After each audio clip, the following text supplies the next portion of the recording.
Hey, Walter Sorrells back with my ongoing series about equipment and lifestyle. In this episode, one of the most romantic and storied tools, not just in the knifemaker's shop, but in anybody's shop. It's the Anvil. Now let's turn to tools used for forging blades. First, you'll need an anvil, and anvils are all about mass. When you whack something on top of an anvil, you want the something to move and not the anvil itself. So you want as heavy an anvil as you can afford. Most smiths recommend an anvil that weighs well north of 100 pounds or 50 kilos. The anvil should have a flat, hardened steel top. There are cast iron anvils available, but they just aren't suitable for bladesmithing. You'll just tear them up eventually and then need a new anvil. Old anvils that you buy at estate sales and so on may be suitable, or they may not. Sometimes an old junker with a dinged up face can be rehabbed and last you a lifetime. A machine shop can surface grind it, and you'll have a fabulous anvil at a low cost. But be careful, all anvils are not the same. If you drop a ball bearing on the face and it jumps back up to your hand, that's an indication of a nice hardened steel anvil. If the ball bearing kind of clunks and doesn't bounce much, the anvil's probably cast iron or an improperly tempered steel. Some people start out by using pieces of railroad track sunk in a bucket of concrete and things of that nature. We all have to start somewhere, and we all have budgets to deal with.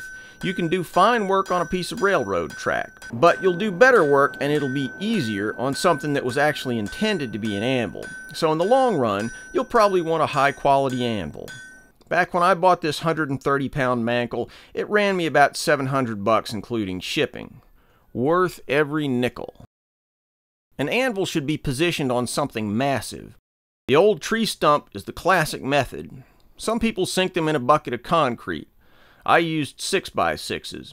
The main thing is you want it to be heavy and stable, and you don't want it to move. The face of the anvil should be positioned at about the height of your pelvis. You want your hammer comfortably positioned when it falls. Too low and your wrist will overextend. Too high and you'll be all jammed up and unable to swing properly. You also need it to not rock or move. In one of my early videos, there's a bunch of footage of my anvil rocking as I hammer on it. I wince every time I see it. I would never use it like that normally, but I had just repositioned it for the video shoot and hadn't shimmed it up properly. It makes the anvil work much less efficiently. Most bladesmiths use classic style anvils with horns. These horns are handy for making things curve, but frankly aren't that much use in bladesmithing. Some bladesmiths use hornless square or rectangular anvils made specifically for bladesmithing.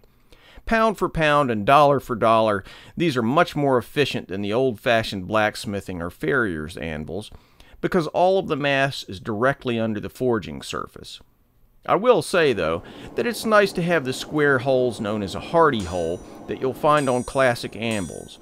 You can fabricate all kinds of useful gizmos that fit into them and extend the functionality of the tool.